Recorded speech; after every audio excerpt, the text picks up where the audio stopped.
Okay, well, it's just gone 4 o'clock and we'd like to reward people for being punctual. So we'll get going now with our interview. And you can see that the screen has disappeared, and it's just Robert and myself that you should be seeing on your screen. Good afternoon, Robert. Hi, Robert. Hi. Well, I'll just introduce myself again. I'm Robert Veel. I'm the publisher of Limelight and the director of Limelight Arts Travel. And in this interview, I'm talking to well-known music educator Robert Gay, who this July is leading a tour to the Aix-en-Provence Opera Festival in southern France. Well, it's now in its 75th edition. This 3-week festival, it's widely recognised as one of Europe's best.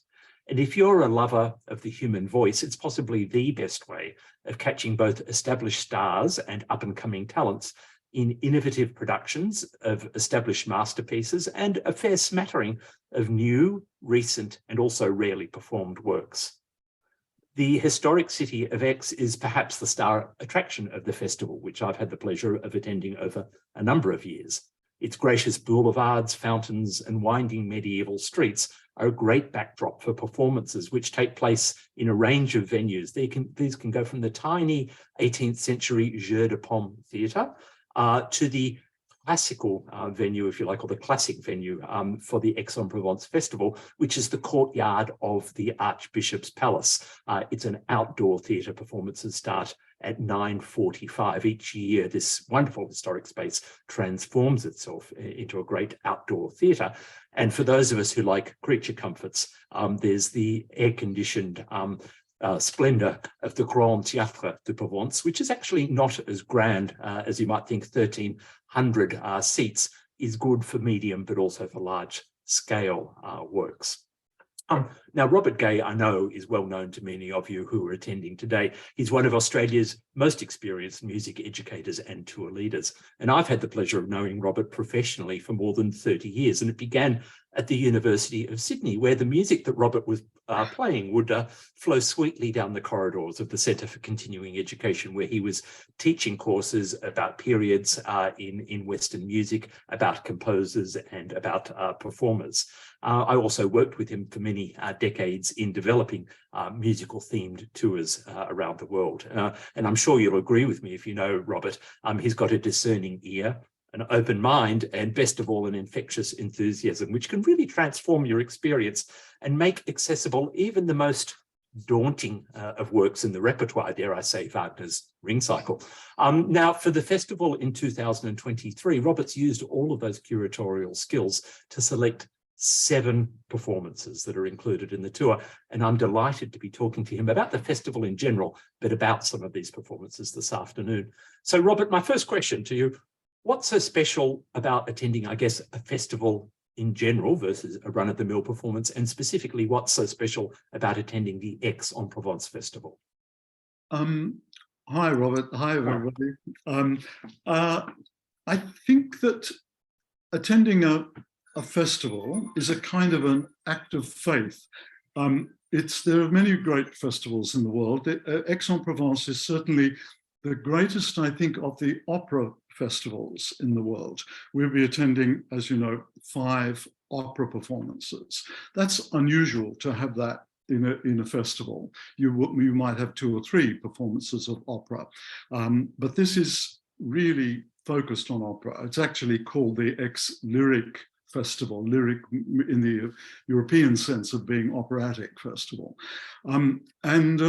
So it's a kind of an act of faith. We're looking at, as you said, it's 75 years this year, the 75th iteration of the Aix-en-Provence Festival, started in 1948.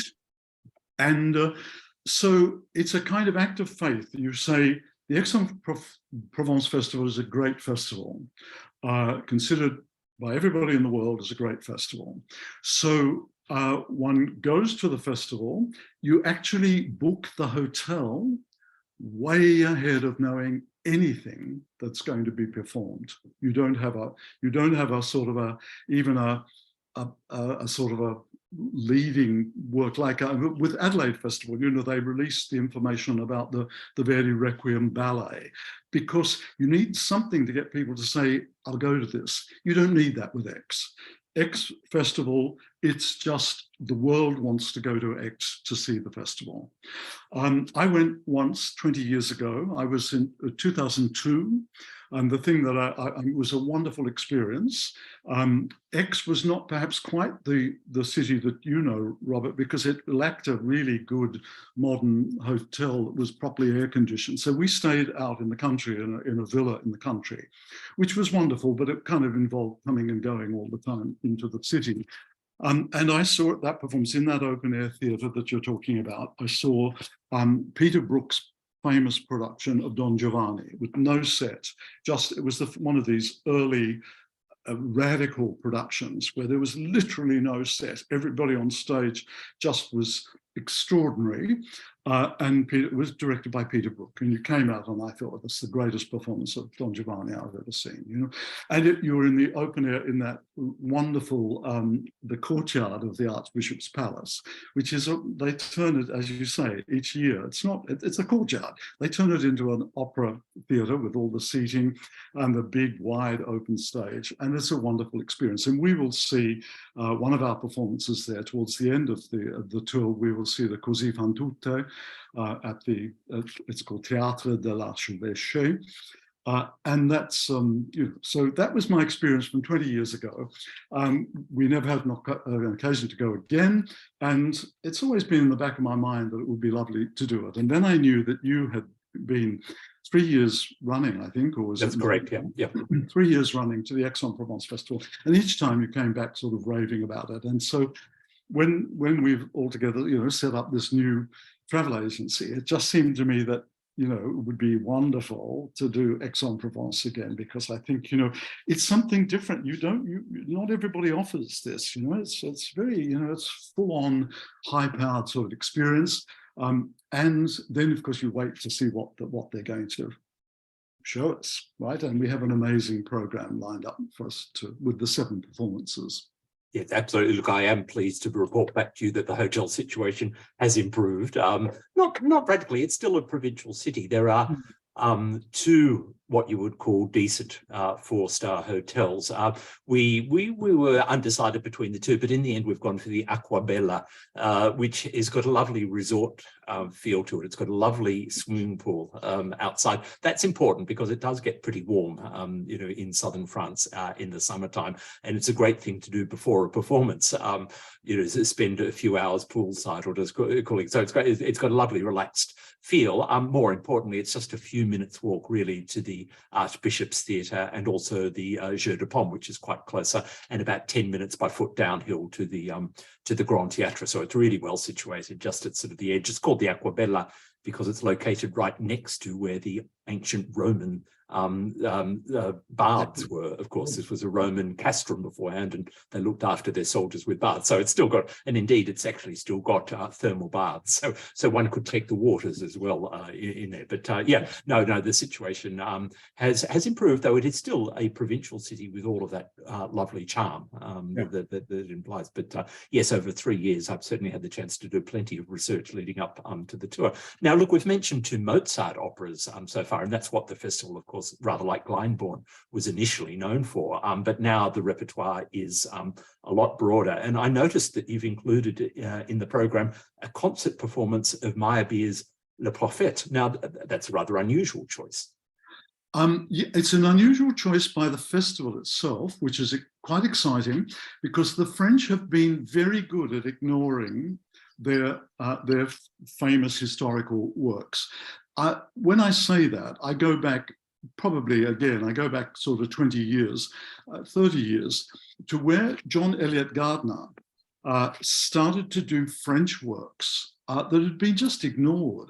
And he did a lot of those in Lyon, right? The wonderful theatre, the opera house in Lyon. And he started to bring these French works back. Now, the French have sort of slowly caught up with it. Actually, remember too, that Berlioz's great Trojans was used to open the Opera Bastille in Paris, right? It had practically never been performed in Paris since Berlioz's time. And suddenly they realized, oh, we do actually have a great opera. We could open the new opera house with this. And they opened with a fabulous production of Trojans, right? So, but the French have been slow with catching up. Even recently, it was a very rare performance. I saw it in the cinema of Meyerbeer's Huguenots, with an absolute star singer as Marguerite de Valois, a wonderful new soprano, and an excellent cast with our fabulous Molena Yahoo, who's in town at the moment to do the Adriana Lecouvreur. The Opera Australia in Sydney. Yeah, that's right. Yeah, she sang Valentine, and that was in the cinema. It was only about maybe, look, honestly, with the pandemic, I can't think backwards, but it must be then perhaps 4 years ago that I saw it, or 3 years ago that I saw it in the cinema. And that was an example of, again, the sort of French catching up. Huguenots, I mean, when you think about it, Sutherland and Bonning put it on the map, decades before that. Yes.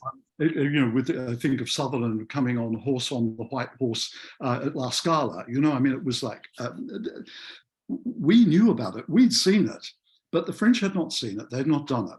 And so they did a very interesting and excellent production of Huguenots. Now, for our opera, Prophète, is Meyerbeer, right? Same guy. And it's the first really important French grand opera after Huguenots. When you think about it, you've got, people will have just seen La Juive, many people who are listening. La Juive is a French grand opera. They didn't do it so that it looked like a French grand opera because they cut the processions, they cut the ballet, all the, those things. Now, we saw the production, okay? What we're seeing with Prophète is a concert performance, of course, which cuts out the whole visual element. But I've become actually, I've become completely fascinated by French grand opera because it has such an influence on Verdi and Wagner, huge influence. And when you think about it, you all know the way you best know French grand opera is not by knowing the Meyerbeer operas, but by knowing Verdi's Don Carlos, for instance. Right. Verdi's Don Carlos is a French grand opera. It's designed, it's written in French. It's to a French libretto. It's for Paris Opera in 1867, right? So you all know that. It's a 5-act French grand opera, and you know the scale of it and the sort of splendor of it. So you've got an idea in your heads what it's about. And also, if you know your Wagner, there's Wagner French grand operas hiding there. Tannhäuser is a kind of French grand opera, right? Comes in the French version of that, which was such a catastrophe at the Paris Opera in 1861. That's following on from, the previous Verdi before that is one that we've actually not seen, that we're not so familiar with, but Sicilian Vespers, Les Vespers Siciliennes, French grand opera for the Expo in 1855 by Verdi. Then comes Wagner has a fiasco for all sorts of weird reasons with his Tannhäuser. But that's the French version of that's the revised version, not the Dresden version of Tannhäuser, but the Paris version of Tannhäuser. And there's elements of French grand opera in Lohengrin. I could point them out to you. We're not talking about that, but I mean, this is something that I'm very fascinated in. And also in the Ring. There's things that happen in Goethe-Dämmerung, which is the first of the texts written. It's the one most influenced by French grand opera. It's funny because it's got the latest music, but its structure can be manifestly shown to be really French grand opera, because Wagner was fixated by his dislike of Meyerbeer and Meyerbeer's enormous success.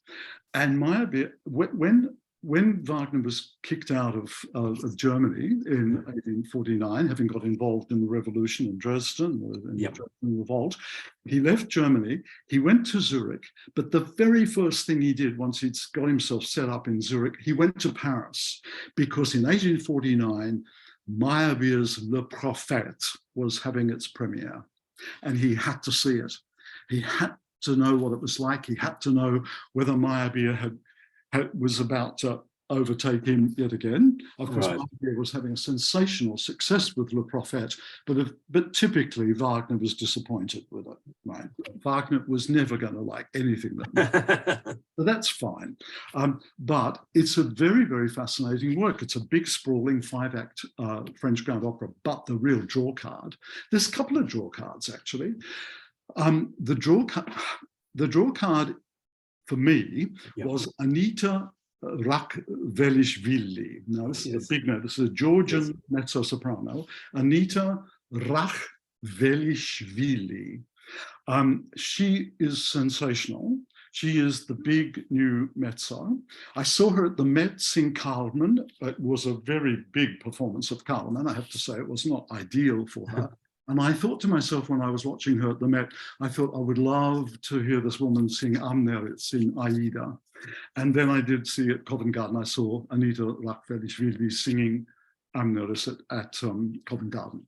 So she is singing the famous role, the mother, it's the role of the mother. She is Fides, and Meyerbeer wrote this role specifically for the great mid-19th century French mezzo-soprano Pauline Viardot. Viardot, oh, yes. Pauline, I should say, she's French. Pauline Viardot. She was a great star, and Meyerbeer wrote this role with her to sing it, and she sang the premiere performances, and she went on for another decade after that. But this was Meyerbeer's big gift to Viardot, and we are going to hear a great mezzo-soprano. I make a fuss about this because you could look at this and think, well, who the hell is Anita Rachvelishvili? Yeah. It's not yet, it's a bit like saying Ludovic Tézier in the Otello. People don't know, we don't know here on this side of the world, we haven't caught up. And so Ludovic Tézier, who's now the reigning baritone in Europe, a huge star, is in our performance of Otello. It will be Iago. So anyhow, and then with the other draw cards for Prophète, it's a concert performance, remember, so there'll be no spectacle. But in fact, if there were all the spectacle, all the expense of that, probably they wouldn't be doing it because it's just a huge undertaking. Yeah. Some of you will know, some of you listening will know some of the music from Le Prophète, and you might be surprised where it comes from. It comes from the ballet score, Les Patineurs, the skaters, which was an arrangement of Meyerbeer's ballet music for Le Prophète, done by Constant Lambert in 1937. It was a very, very, very successful ballet, choreographed by Ashton, with Fontaine and Helpman performing the two lead roles in Les Patineurs. When I was growing up, Les Patineurs was something that was constantly played on the radio. So I know it extremely well. Those of you who are, more like my age, you will recognize it as well. They don't play it anymore. Of course, there's many, many pieces that I used to hear constantly that have kind of been banned from the ABC because they were done to death. And that was, but that music, when we get to the ballet scores in the beginning of the third act, which is a wonderful act in Prophète, we get to that music, and you'll find that you do actually know some of the music. You will also know the coronation mass. That's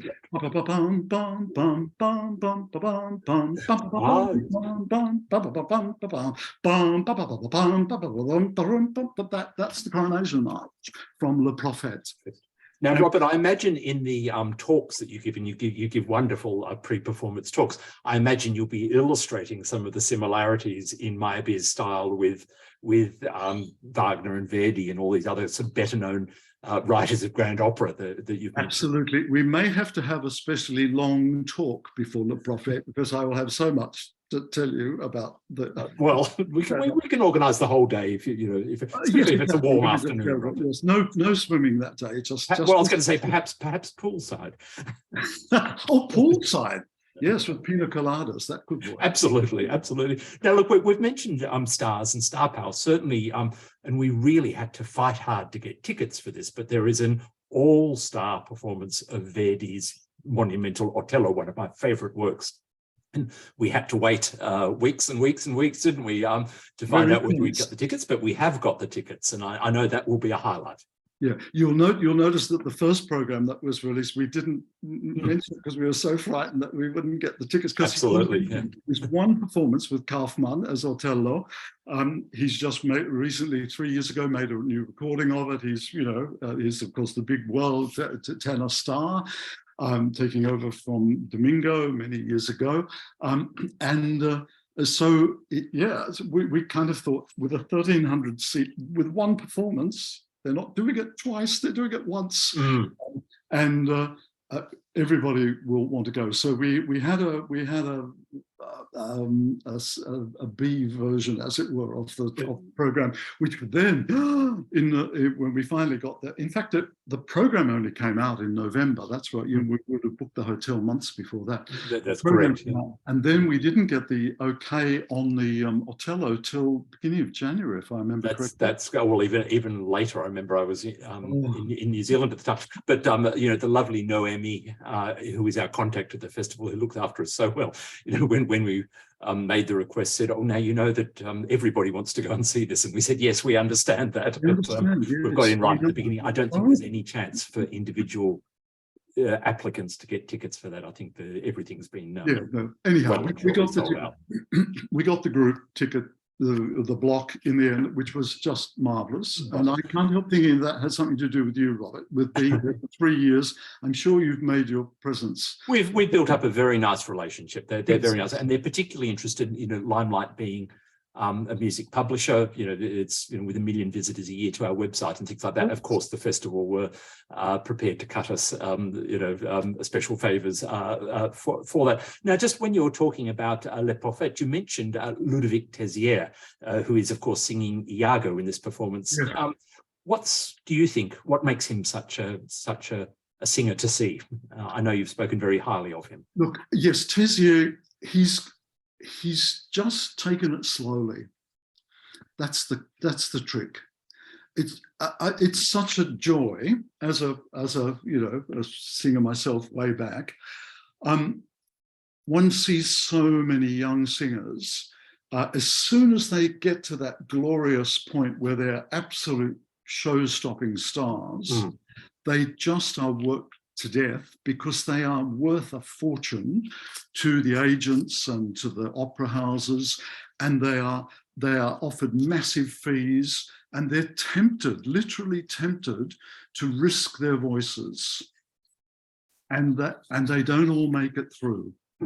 And I think that is a tragedy, and I think it's something which is not properly looked. The young singers are not properly looked after at the point at which they become star singers, and partly the difficulty lies with the singer themselves. That they've made it, they've done all that work, they've got there, and they take off, and then they can't say no. But then they start doing this dangerous flying and singing and flying and singing. And so often, there's scary, scary stories of how even somebody like Kaufmann would fly from New York to London in a run that he's doing in New York, would fly from New York to London to make a recording of something else, then fly back to New York for the next performance. Now, that's very dangerous. And actually, there came a point only a few years ago where Kaufmann was advised by his doctors not to do that any longer, not to do that traveling, because the wear and tear on the voice with the jet lag thrown in is extremely dangerous. And it's something now he's come through that fine. And this new recording of Otello, which I only heard a few nights ago, a friend lent me the recording.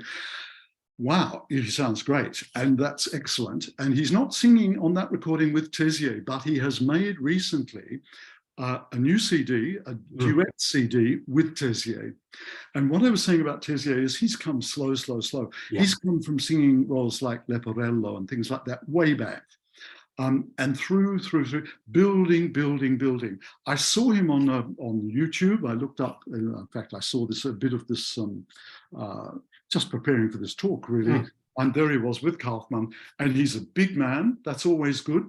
a big, strong-built man, and he's taken it slowly, and I think he will be sensational as Iago, because really Iago is the star of that opera.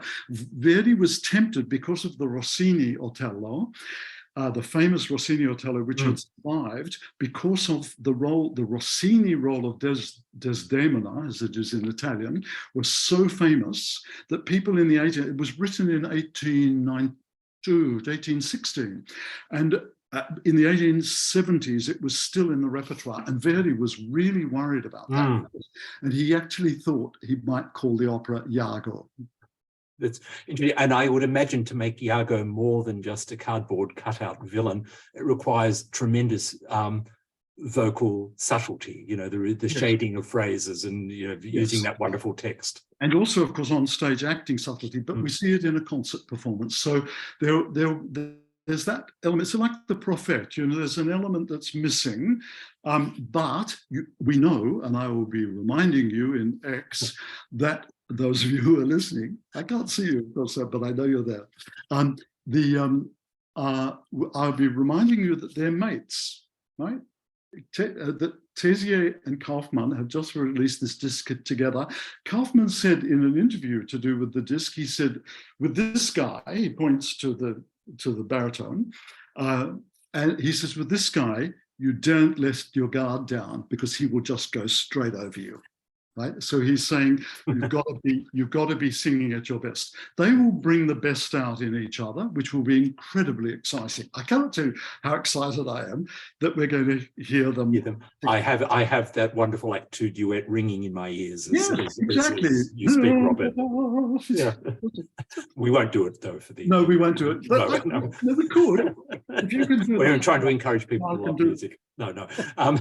Look, let's jump off the stage, as it were. And into the pit, because one of the things I've always loved about the Aix Festival is that they have a resident orchestra, and it's often a leading orchestra. And I've noticed, for this year's festival and what you've included. Well, let's go look at the conductors first. The lineup of conductors is pretty impressive. It's pretty amazing, isn't it? Yes. So we've got Simon Rattle. We have got. His now new offsider with the LSO is the fabulous Finnish conductor Susanna Melki. Susanna Melki is in our Simone Young category, right? And brilliant, amazing woman conductor. Simone, if you've seen her just now in the Mahler First Symphony, breathtaking conducting, completely at the service of the composer. Right? No ego in it at all. I was so stunned. You feel as though it has come out of Mahler's brain via the conductor, who is watching every minute detail and at the end, the Sydney Symphony, they were applauding her. She was not prone to taking a solo call, but there was a point where they wouldn't get up. It was for her, and they all clapped her because they've got this fabulous. I mean, she's been with us before, over a long period, but this is a new stage that she's arrived in. Of course, with a marvelous new heeled and fixed left shoulder. She was in absolutely great form, and I mean, it is going to be unbelievable what she takes us through. The Mahler Second last year was just extraordinary that they opened the new concert hall, the refurbished concert hall. But now our Susanna Melki is in that category. She's done famous work, very often with modern music, not so well known because she's been with contemporary music a lot. Right, yeah. So that's the very high-powered new people who are looking after the new music that's coming through. She's one of them. But Rattle has chosen her to be the second in command to him. So we get Simon Rattle and we get her. Now that's why. See, I didn't choose Simon. Simon's. I know Simon from 1,000 years ago. Not that he would know me any longer, but he was a repetiteur. When he was a repetiteur, I was singing in a work by Elizabeth Lutchens called, crazy title. It's called "Time Off, Not the Ghost of a Chance." Simon would still remember it because he remembered, working, because that was a famous woman composer, Elizabeth Lutyens. And Simon was repetiteur there. He went on to such great things, of course. Yeah. But I didn't choose, he is conducting the, we've got him conducting, Wozzeck, is it, or? It's Wozzeck, thank you. Yeah, I'm brain went into complete blank. He's conducting the Wozzeck, yes, and he's of course brilliant with that Berg, Schoenberg sort of period. Brilliant conductor. We'll come back to Wozzeck in a minute. I didn't choose Rattle conducting the Mahler 7th because on the 2nd of May here in Sydney and on the 6th of May in Melbourne, Rattle will be conducting the Mahler 7th with the LSO. A lot of people will be hearing the Mahler 7th with the LSO. Now, I mean, when we look back and I looked at it, I thought, hang on, the LSO is doing a tour. What are they bringing? They're bringing Mahler 7. Right? They're going from us here, from Sydney and Melbourne. They're going obviously various other places, and they're possibly ending up in Aix because it's kind of, see, the festival is in the summer break, right? It's not part of the normal run of concerts. So festivals happen in the summer, in June, July, August, like the Bayreuth Festival, which happens in August. They're not part of the normal run. And so I wouldn't mind betting that they're finishing up in Aix playing the Mahler 7th. But I thought, I am not overlooking a chance to hear one of the great women conductors. And she is conducting also a symphony that I have long wanted to hear performed, and that's the Mathis der Maler Symphony by Hindemith, written in 1934, just before things had already got dodgy, but they were getting very dodgy, just before he got out from all the problems that were about to overtake Germany. The Mathis der Maler, there's an opera, also Mathis der Maler, on Matthias Grunewald, right? The famous altarpiece, which is in Colmar, which is a marvelous, I mean, a masterpiece. Last time we were in Colmar with a group, I spent like an hour in front of that altarpiece, just studying it in detail. A famous work of art, yeah. I know, who knows whether I will ever see this again. You know, I just wanted to drink it in, and there it is. And suddenly to have this opportunity, I've never heard the Mathis der Maler Symphony performed, and my advice again, if people are thinking of coming on the tour, I am going to make sure that I listen to it on YouTube just 2 or 3 times, because it's a very unfamiliar work, and it's very unusually put together, right? It's got 3 movements based on 3 of the parts of the triptych, which is awfully clever, and it's a really interesting work. But also she will be conducting a new work by George Benjamin, who is our composer in residence, and a new opera by George Benjamin. And that's the other thing, you know, that you get an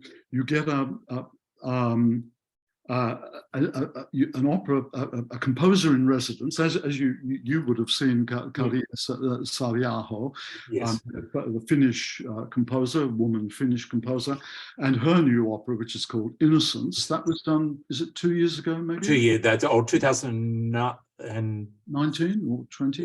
19, they skipped, 19? Of course. Yes. 2019, they skipped, of course, 2020. And that's about to open at Covent Garden in the next few weeks. It's going to Covent Garden because, again, all these commissions which come through, they're co-commissions. The opera that we're going to see, which is called Picture a Day Like This, has seven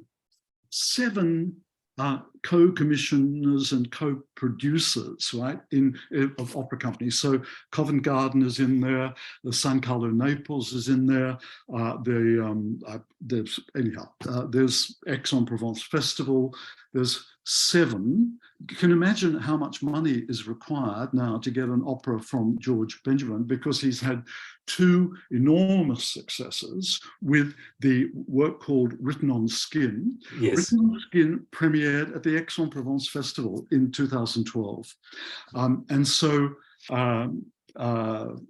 what I've got, so that's what, like 11 years later, we've got a new premiere by George Benjamin. The one that was in the middle, I saw the premiere of that at Covent Garden. It's called Lessons in Love and Violence. And it's the story of King Edward II, yes. Lessons in Love and Violence. And that was, so he's written 2 very, very successful operas. This is the new one. Surprisingly, it lasts only an hour and 15 minutes. And if you want to, again, those of you who are thinking of coming, if you're wondering about the new opera, thinking, oh, I've never heard of George Benjamin, which is quite possible. I was going to say that Susanna Melky is playing his new concerto for orchestra in her concert. That's, yes. Because when you've got a composer in residence, he's shown off in various ways. So he will conduct his new opera, right? So that will be conducted by George Benjamin with star young singers in the new opera.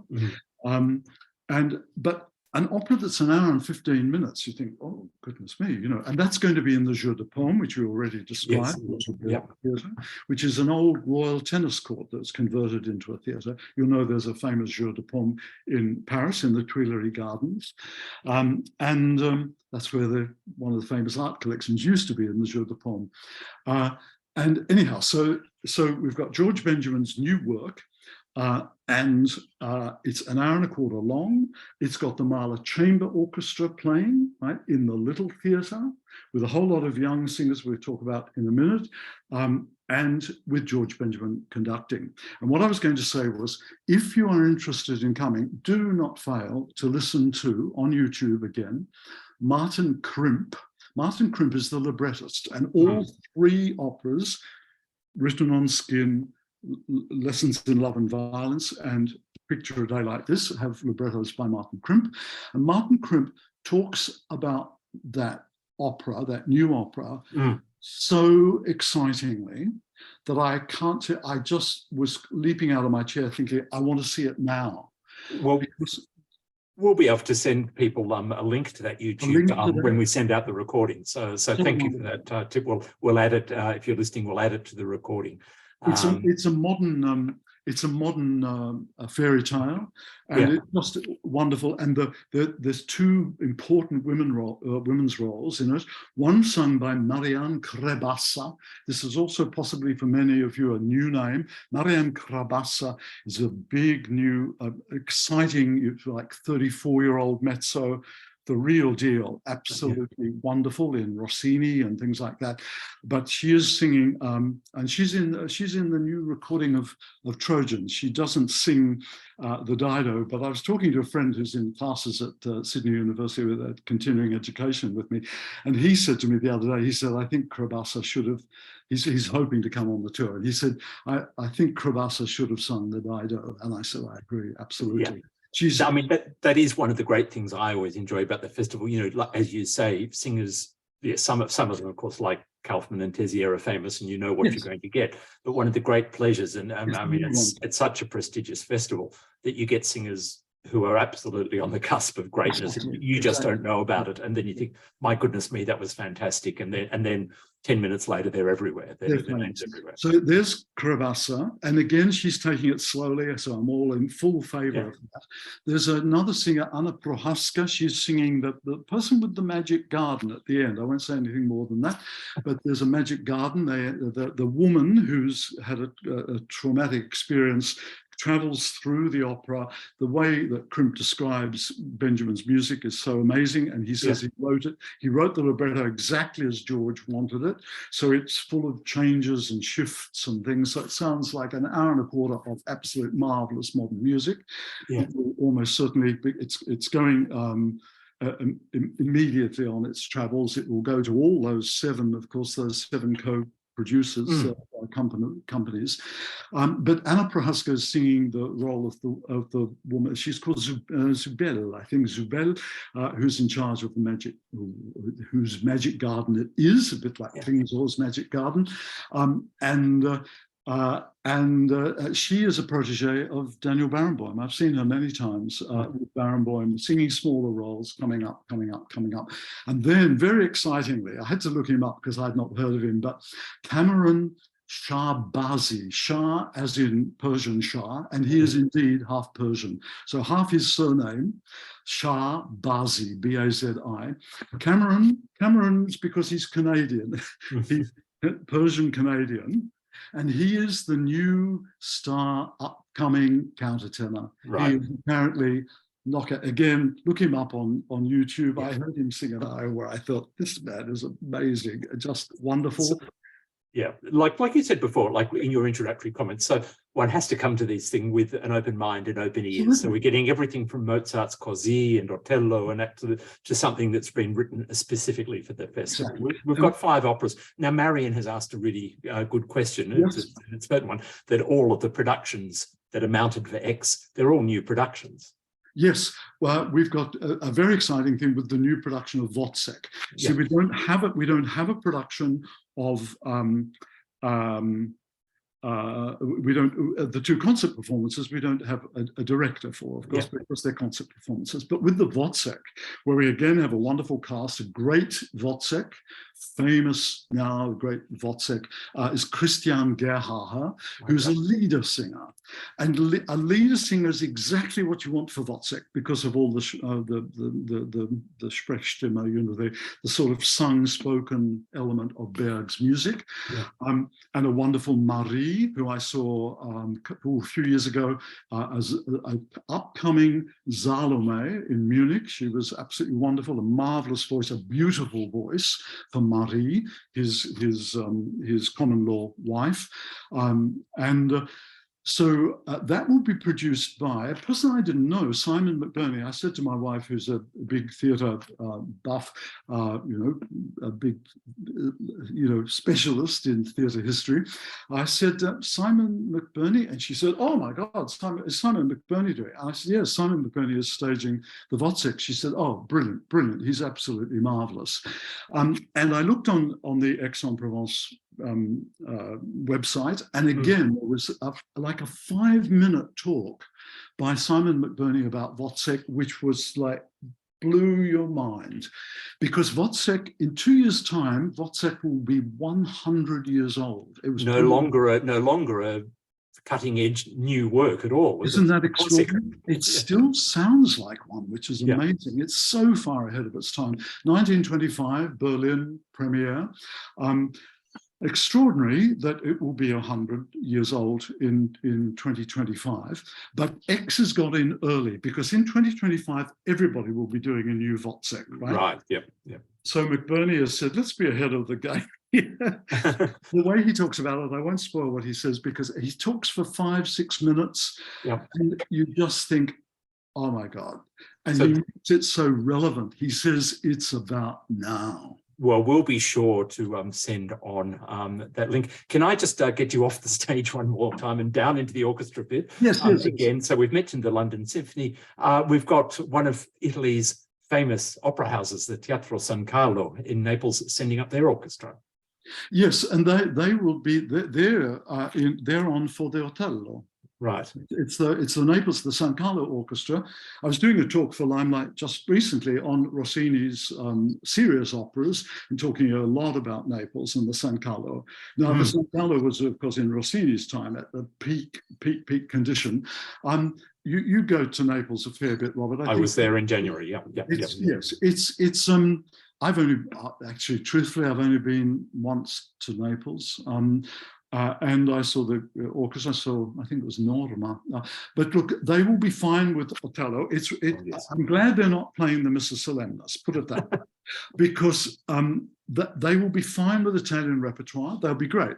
And Michele Mariotti is everywhere. He's all over the place.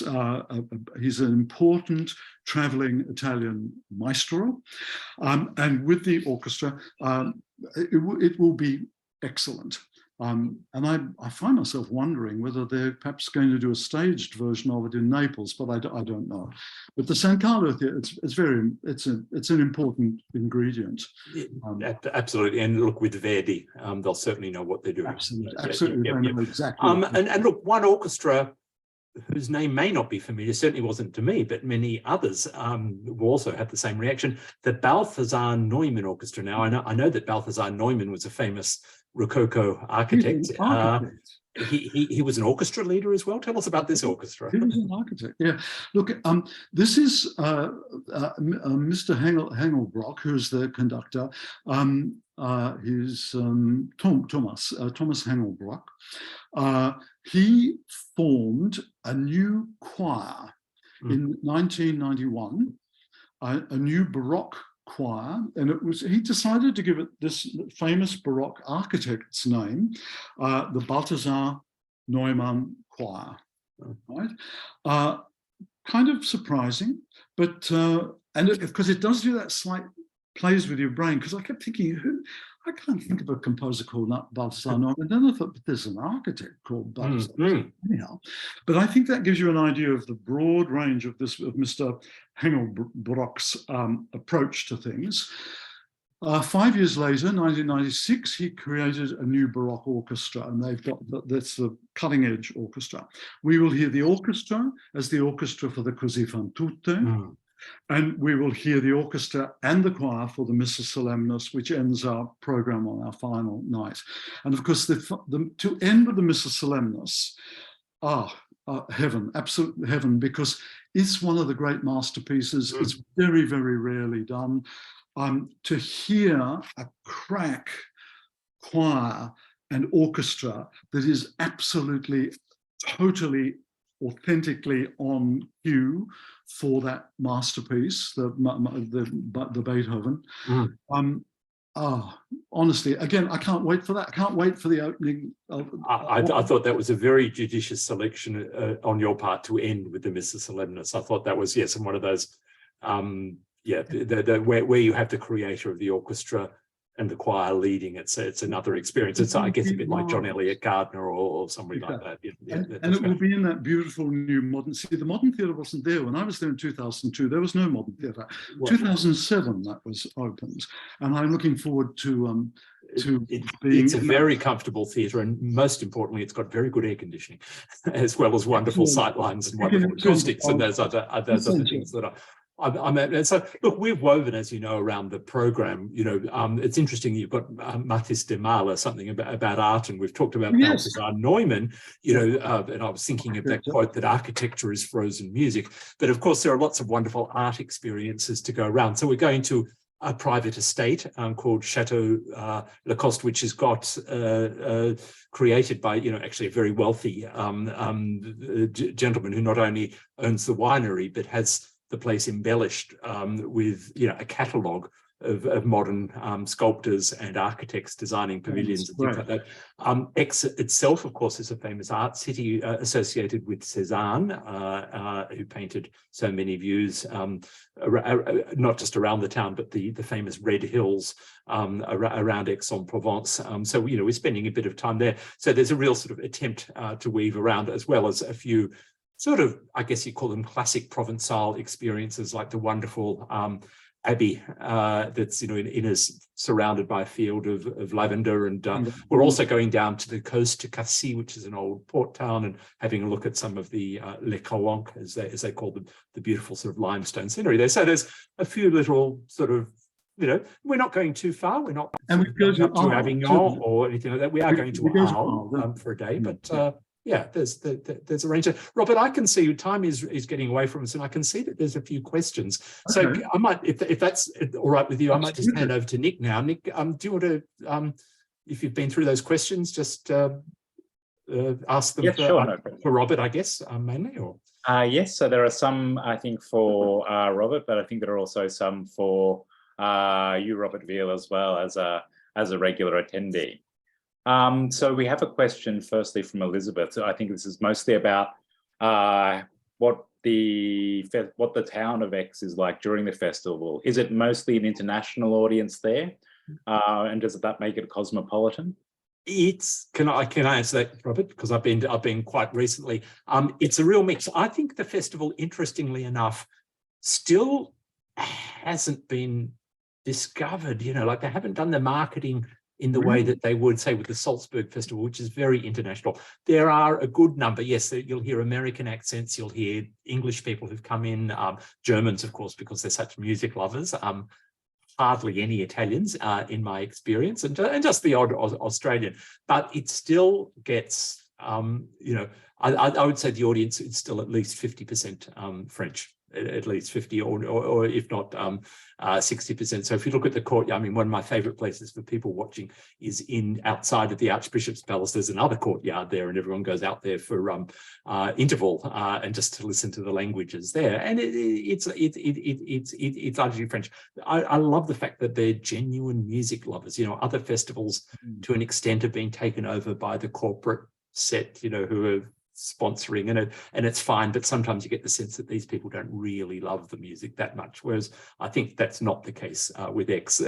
One of the things you can tell about the audience, I saw a production of Idomeneo, which reset the opera in defeated Japan at the end of World War II. It was a very interesting interpretation with kabuki style acting, very stylized and things like that. Well, a good deal of the audience, and I would say largely the French part of it, didn't like that interpretation at all, and they let their feelings be known at the end of the performance. So there was a good. I don't think it's a good festival unless there's a good riot at least one of the performances. So you know, this, you know, there was a, let's say, you know, a traditional and French element who I think international visitors would be too polite to boo, perhaps, but I think it's a very thoroughly French, the disapproving sector of it. So yeah, you know, I think it's still pleasantly French. One tip I have is to plan your linens very carefully, because I don't think only the French, I think the French know how to wear linen better than anywhere else. So there are some fairly impressive summer evening outfits, especially in the South. But actually, it's actually a very relaxed feel. It's actually, you know, it's a summer festival, so there aren't people dressed up to the nines. People are comfortable for the warm weather.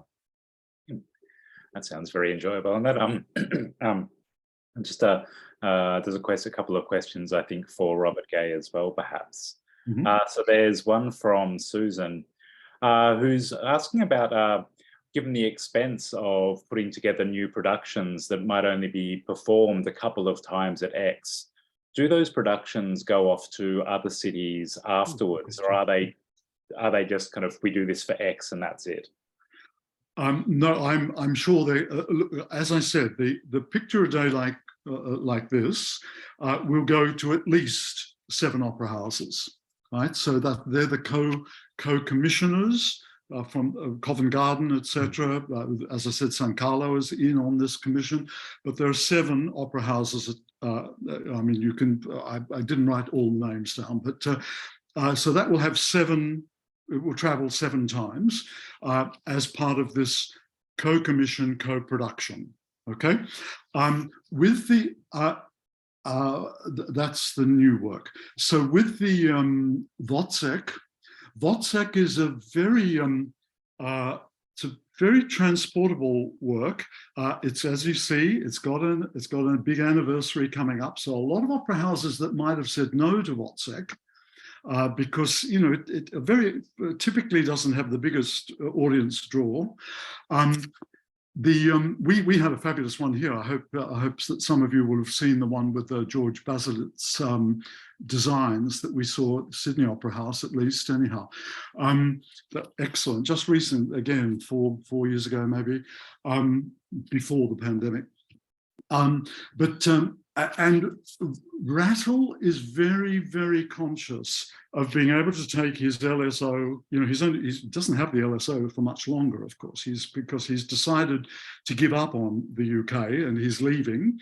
He came to take the LSO over to stay till the end. Right, that was the plan. He'd been Berlin Philharmonic, he got the LSO, that's what he wanted. Then they dropped Brexit on him and he went like, I'm sorry, I'm going to Munich. So he's going to the Munich Radio Symphony Orchestra. Anyhow, but Rattle is very, very conscious of touring. You see that he's bringing the Mahler 7th here to Sydney, to Melbourne. It's going to many, many places, the LSO on tour. And so he will be taking that Wozzeck, I'm quite sure. And it's a simple production. You, again, watch Simon McBurney, listen to what he has to say. He talks about how it's just got exactly what's needed, how it's a perfect production. It sounds like a perfect traveling production. right? The sort of, when I refer to productions that would be a waste of money, I mean, to stage Le Prophète, you'd have to, it'd be a huge risk because the expense would be phenomenal if you were to do it as Meyerbeer wanted it, you know. Mind you, nobody these days would do it like Meyerbeer wanted it, so you could cut it down. But I think for Prophète, it's an ideal way to see and to experience this wonderful score with this wonderful singer and this marvelous role that he wrote for Pauline Viardot, as I said. The one that I think it's a pity we don't see staged is Otello, because it is a great drama, and because Verdi is such a dramatic composer, and he's such a lover of Shakespeare, that not to see that staged is, you know, a tiny bit disappointing. But again, it would cost so much to stage it. I mean, your point is right. Was it Susan who'd asked the question? That it would be very expensive to do it, and then, you know, where does it go? Because there's no, I think partly perhaps what your question is about is to say there's no real opera company, a big opera company in Aix. You see, that's the problem. So whereas I reckon that the Otello may go, as I said to you, to Naples and have a full production in the San Carlo with that cast that they're doing a concert performance with. They may do performances of it because they may already have a production of Otello, right? So, but expense these days, it's behind everything. Everything is phenomenally expensive, and so it's a good question. Good question. You mentioned the fact that Aix doesn't have a permanent opera theatre. In fact, the history of it's quite interesting in terms of funding these things, because it was an act of patronage that got the festival off the way. You know, and this was you know, wealthy family from Marseille. And they determined that there were no sort of suitable venues in Marseille, so they scouted around Aix, and then they found the Archbishop's and they realized they palace, which we've talked about, or the courtyard, and they actually liked the grunginess, the fact, you know, this is 1948, yes, the fact that it wasn't a conventional opera house and things like that. But no doubt that was with a view to economy. But to this day, the festival has a good level of patronage, and that really allows it to, yes, you know, take risks perhaps that other companies which are more constrained can no longer do. So yeah. And on that, Jennifer's just popped in a question quickly about who are the patrons of the festival, and who is it that's willing to take the sort of risks that Robert Gay mentioned at the beginning. That it's a festival. There is always an element of uncertainty about it. So it is interesting to think about who is it that's willing to take that risk with a festival like Aix. I can answer that. I mean, yes, it does get some regional and some state funding from France, of course, because it's you know, such a prestigious festival now, and that includes, of course, you know, from the various arts organisations that look after things nationally, because it's, you know, it does punch above its weight, but it still relies on a substantial circle of patrons locally. And it's an interesting thing. It's, you know, it's the south of France is perhaps better known for its sort of beaches and yachts and things like that than it is for its high arts. You know, Paris has always been the court city, the center of all of that sort of thing. So you know, the idea of having a festival that's grown to be such a prestigious festival in the south is something that's really caught or engaged the minds of local people who are also arts lovers, who are, you know, prepared to put a good deal of money forward that we can enjoy the benefits of. Well, it is excellent to see that there is still strong private patronage of the arts as well in France, as well as public patronage as well, which is something I think that we all like to be able to, would all like to have more of, I suppose. Yeah.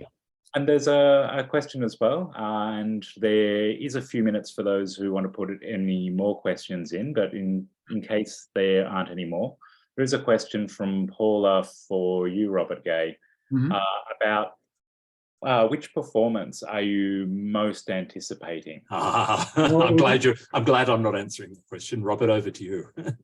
I don't think I can choose. There are 7 performances, and I am looking forward to every one of them. I'm hugely looking forward now to the new opera because of having seen the talk that Martin Crimp did. I'm hugely looking forward to seeing the Wozzeck because of the talk that Simon McBurney did. So that's a little, a hint to say, listen to those two talks because they're wonderful. Mrs. Solemnis is one of the great masterpieces, one of my favorite works, one of the least well-known, least performed of Beethoven's great masterpieces. To hear that with that crack orchestra and chorus is incredible. The great singers, I mean, Tézier, I can't wait to hear Tézier sing the Iago. I can't wait to hear Anita Rakvelishvili sing the great role written for Pauline Viardot. What have I left out? The woman conductor. Just compare her with Simone, whom I'm a great devotee of Simone's. Again, somebody who I know from long ago. Simone once accompanied me in a leader recital, which was lovely. Long time ago. Well, I'm happy to say that she remembered that occasion, so that's nice. Robert, that was one of the best non-answers I've ever experienced because you managed to talk about all of the performances that you were looking forward to and not answer Paula's question. But I think in not answering Paula's question, you've answered Paula's question. Thanks. Well, look, Robert, thank you again for sharing your insights. And I just love talking to you about music because it's not just your detailed knowledge of the singers and of the works and of their context and things like that, but it's your passion for it, and it just and I think this is what we all love, somebody who's going to really enthuse us, particularly if you're going to see something that you perhaps not so sure about or you don't really feel you understand. I think, yes, to understand it analytically is one thing, but to be really looking forward to it is another. So I'm not surprised. We've got actually really quite healthy bookings for the tour. I have to thank you for asking me to do a Zoom because this is my first Zoom ever. And I was really very anxious about it. So thank you for pushing me to do it. Well, nothing has gone wrong, which is sort of the fundamental baseline for Zoom. But you've taken it very, very naturally. So we're all very appreciative that you've gone the extra mile to speak so well and so eloquently through a computer screen, which Robert and I both appreciate. It's quite a skill. Difficult. Yeah. So look, if you want to find out more about Limelight Arts Travel's Aix-en-Provence tour, head to our website, which is limelight-arts-travel.com.au. There's a listing of all the performances, details of the accommodation and the excursions we're taking, and a day-to-day program, and of course a bit more about Robert, if you already don't know about him from our presentation. Thank you so much for listening, tuning in, either listening live or listening to the recording. And thank you on behalf of Limelight Arts Travel and Limelight for your love of music. Thank you very much. Thanks, everyone. Bye.